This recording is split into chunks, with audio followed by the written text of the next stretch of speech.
भेजी थी, dead body की जो फोटो भेजी थी, ये वो रिकॉर्डिंग है। ये है ना, एक लड़की की है बॉडी हजरत। जी जी जी जी माशाल्लाह। सुबह में मेरे को दिया, और ये है ना एक लड़की की है बॉडी। जी जी उसके पास सटी, तो उसने मेरे को बोला हजरत ये आज निकाल दिया मैंने, तो मैं बोला मैं तेरे को है ना पेमेंट पहुंचाता हूँ, मैं बाहर हूँ। मैं बस लोगों से अपील करना चाहती हूँ, जिसको भी प्रॉब्लम है वो मुझसे आके मिले। मेरी शॉप जीनत रेसिडेंसी औचित पाड़ा में है, ऐसे इंटरप्राइजेस के नाम से, और मेरा नंबर 8446739247 है। आप मुझसे कॉल पर भी कांटेक्ट कर सकते हैं या मैसेज कर सकते हैं। परिषद बुलाने का मकसद क्या है? मेरा मकसद बस ये है कि मैं अपनी बातें कुछ रखना चाहती हूँ। जैसे मेरे ऊपर कुछ इल्ज़ाम लगे हैं कि मैंने कुछ भी ऑनलाइन ट्रांजैक्शन नहीं किया, या बाबा के साथ कुछ भी मेरा जादू टोने से कुछ भी संबंध नहीं था।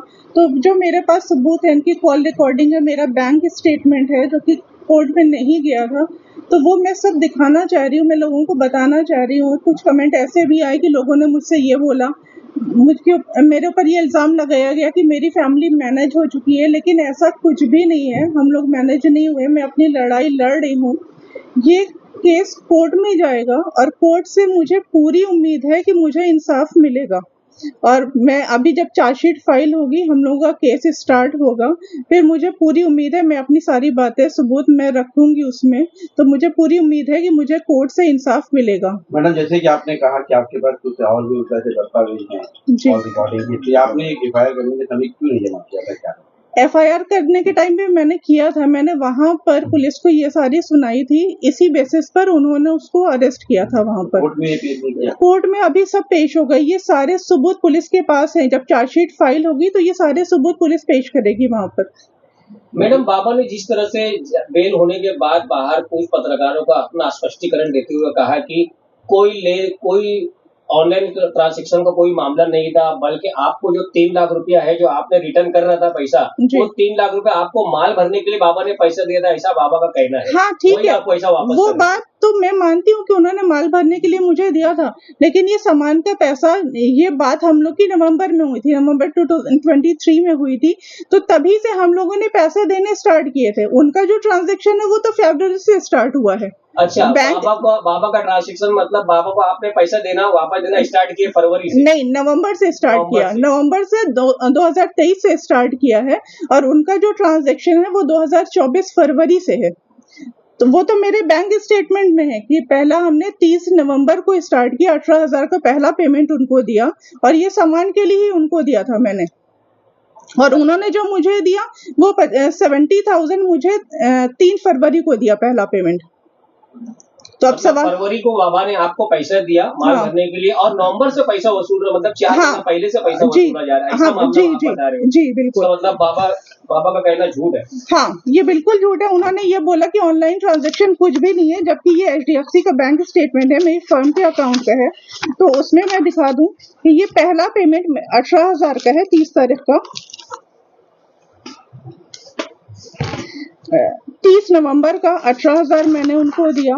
फिर उसके बाद 8 जनवरी को मैंने 9,000 दिया, 8 जनवरी को फिर मैंने 3,000 उनको दिया, 10,000 फिर मैंने 8 जनवरी को फिर 10,000 उनको दिया।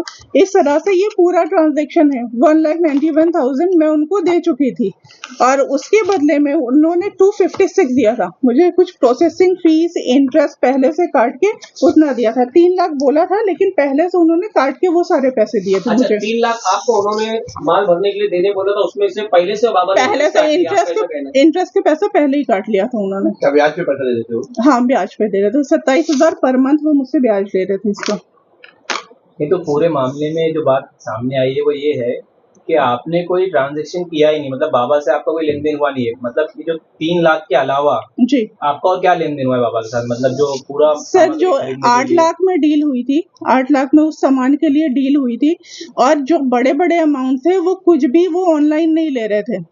कभी ऐसा होता था कि 1.5 लाख मुझे देने हैं तो उसमें कुछ पैसे कम पड़ते थे, तो हम लोग ने बोला कि ठीक इतना पैसा ऑनलाइन कर दूं, तो वो छोटे अमाउंट के लिए बस राजी हो जाते थे कि छोटा अमाउंट आप कर दो। तो पहला जो हम लोगों ने किया, हम लोग को मालेगांव वो 27 नवंबर को लेकर गए और 30 नवंबर को हम लोग ने पहली इंस्टॉलमेंट दी। 28 तारीख को उनका कॉल आया कि हम लोगों की डील फाइनल हो गई है। 10 लाख का डिमांड किया था उस बंदे ने, मालेगांव वाले बंदे ने, और 28 तारीख को फिर उनका कॉल आया कि 10 लाख में कंसेशन करवा के 8 लाख में डील हो गई है। मालेगांव में किस चीज की डील हुई थी? बॉडी की, जो वो बॉडी जादू टोने के लिए जो बॉडी लानी थी, तो उसकी डील हुई थी। मालेगांव में एक बंदा पहले से मौजूद था और बाबा से ही कांटेक्ट था। हम लोग के पास ना उसका नाम था ना कांटेक्ट नंबर था। वो रास्ते भर मालेगांव जब वो लेकर जा रहे थे अपनी गाड़ी से, तो वो रास्ते भर उससे बात करते हुए गए थे। वो बंदा आपको मालेगांव में कहाँ पर मिला?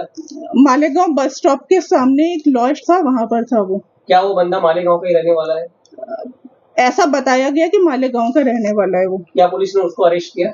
पुलिस ने अरेस्ट नहीं किया था, उसका वारंट निकला था। बाबा लेकर गया था उसको मालेगांव में देखने के लिए। पुलिस को उसने दिन भर मालेगांव में घुमाया, लेकिन मालेगांव में मिला नहीं। फिर पुलिस ने इन्वेस्टिगेशन किया तो बाद में पता चला कि वो बंदा मुंबई का रहने वाला है। बाबा ने उसकी गिरफ्तारी बताया? हाँ, बाबा ने ही नाम दिया उसका पुलिस को। उसका नाम क्लियरिफिकेशन के लिए आपको पहचान के लिए आपने कुछ पुलिस ने बताया आपको? हाँ, उसने एंटीसिपेटरी बेल के लिए अप्लाई किया था कोर्ट में। वो उसको बेल वहां पर से मिल गई। फिर वो पुलिस स्टेशन में हाजिर हुआ जमानत के लिए, तो पुलिस ने मुझे फोटो भेजी थी शिनाख्त के लिए। हाँ, वो शिनाख्त मैंने किया, वही बंदा था वो।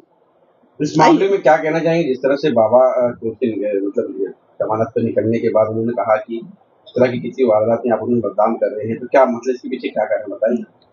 बदनाम क्या, हम लोग को फंसाया गया था इसमें। ये एक पूरी साजिश बनाई हुई थी इस तरह से कि हम लोग को फंसाया जाए। उनका ही बंदा था जो कि मालेगांव में उन्होंने पहले से बैठा के रखा था, और वो बंदा था कुर्ला का, मुंबई का रहने वाला। वो भी एक भाजी बेचने वाला है। उसको किस तरह से सेटिंग किया, कितना दिया, वो हम लोग को नहीं पता है, लेकिन उसको उन्होंने पहले से वहां से फिक्स किया। ये बात उन्होंने पुलिस के सामने भी कबूली थी कि जो बंदा मालेगांव में मिला था वो मेरा ही बंदा था। बाबा के एडवोकेट हाजरा मोमिन ने कहा है कि इस दौरान और भी कोई आपके जैसा और कोई शिकायत करता, कोई बाबा के खिलाफ शिकायत करने पुलिस के पास आया नहीं, जिसके कारण बाबा को बेल मिल गई। क्या कहेंगे इस बारे में? ऐसा नहीं है कि और भी शिकार नहीं है। जब वो वीडियो आया था तो वीडियो में बहुत सारे कमेंट आए थे। कई कमेंट आए जिसमें बोला कि हम लोगों के साथ में भी ऐसा हुआ है, हम लोगों को भी केस करना है, लेकिन उन लोगों से कांटेक्ट नहीं हो पाया। आज ये प्रेस कॉन्फ्रेंस करने का मेरा एक मकसद ये भी है कि जो लोग इसके शिकार हुए हैं, जिनको इससे प्रॉब्लम हुई है, जिनसे इन्होंने पैसा लिया है, और जो लोग कांटेक्ट नहीं कर पा रहे हैं थोड़ा पुलिस के डर से, पुलिस से लोग डरते हैं। मैं भी डरती थी, ऐसा नहीं है कि मैं नहीं डरती थी। मुझे भी मेरे पैर कांप रहे थे पुलिस स्टेशन में जाने में। एक नॉर्मल इंसान जो भी है वो डरेगा, लेकिन पुलिस ने मेरा इतना सपोर्ट किया, एकदम जैसे फैमिली की तरह से। मुझे एक रूम में बैठाया गया, मेरा स्टेटमेंट लिया गया। तो जहाँ पे जो गलत होता है तो वहां पे पुलिस भी सपोर्ट करती है उसको। पुलिस ने मेरा स्टेटमेंट लिया। इसीलिए मैं लोगों से कहना चाह रही हूँ कि जिसको भी प्रॉब्लम है वो मुझसे कांटेक्ट करे, और पुलिस हमारे सपोर्ट में खड़ी है। ऐसा नहीं है कि पुलिस सिर्फ गलती करती है, पुलिस मेरे पूरे सपोर्ट में खड़ी थी, अभी भी वो खड़ी है। चार्जशीट वो फाइल कर रही है, ये कोर्ट में जाएगा ये केस। मैं कुछ रिकॉर्डिंग बताना चाहूंगी, कॉल रिकॉर्डिंग जो 8 लाख में जो डील हुई थी, मैं उसकी बताना चाहूंगी आप लोग को। सॉरी आग लगी थी, सॉरी। अच्छे का काम है तो अपना 2 लाख रुपया कम हुआ हजरत, 2 लाख कम। ठीक है, देखो मेरा व्हाट्सअप क्या है। वो बोले किसी से कम नहीं करा पाएंगे, बोले वो नहीं हो सकता। बोले हजरत वो 9.5 10 साल पहले की आप पुरानी बात बता रहे हो। मैं बोला वो कुछ भी हो लेकिन कम कराओ। जी ठीक है जी। तो अल्लाह का शुक्र है ना, अगर 2 लाख रुपए भी बोले तो बहुत बड़ी बात है। जी बड़ी बात। फिर उसका मेरे को फोन आया, और फोन आके मेरे को बोलता है एक काम करो, तुमने 2 लाख रुपए कम कराया ना, तो तुम आके लेके जाओ, और तुम आके लेके जाओ। मैं बोला तेरे को 8 नहीं, ये सब काम करना है। जी समझ में आया? तो मैं फिर लगाऊंगा हैदराबाद वाले हजरत को फोन। जी। तो फिर उनको मैंने वापस फोन लगाया, फिर उनको बोला, उन्होंने बोले हजरत आप बेफिक्र रहो, वो आपको 8 तक लाके भी देगा, लेके भी जाएगा। जी। सब खर्चा उसका, पेट्रोल डीजल जहां से भी वो लाए। जी ठीक है। जी। तो अभी अपने लोगों को उसको देना है 1.5 लाख रुपया।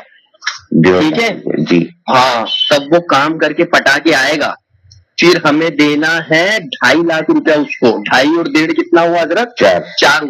हाँ, फिर जब वो लेके जाएगा तब हमें, जब हम लोगों को उसको देना है 4।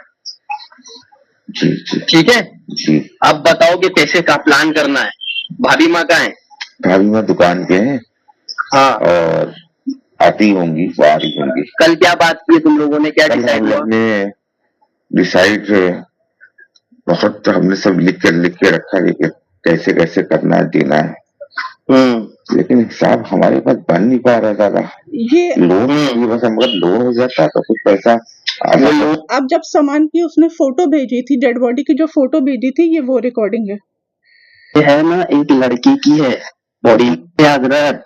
जी जी जी जी तो माशाल्लाह। सुबह में मेरे को दिया, और ये है ना एक लड़के की है बॉडी। जी जी उसके पास 30, तो उसने मेरे को बोला हजरत ये आज निकाल दिया मैंने, तो मैं बोला मैं तेरे को है ना पेमेंट पहुंचाता हूँ, मैं बाहर हूँ। जी तो बोले ठीक है, अब अपना काम हो जाएगा। ठीक है, ये किसी को बताना नहीं नहीं, कोई सवाल ही नहीं मतलब होता। कि भाभी माँ को बता देना खाली फोटो। हाँ, ये फोटो तो डिलीट हो गई ना।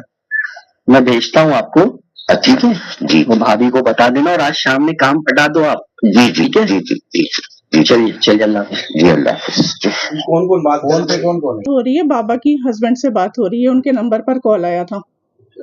ठीक ठीक। मैं बस लोगों से अपील करना चाहती हूँ, जिसको भी प्रॉब्लम है वो मुझसे आके मिले। मेरी शॉप जीनत रेसिडेंसी औचित पाड़ा में है, ऐसे इंटरप्राइजेस के नाम से, और मेरा नंबर 8446739247 है। आप मुझसे कॉल पर भी कांटेक्ट कर सकते हैं या मैसेज कर सकते हैं। शुक्रिया आपका।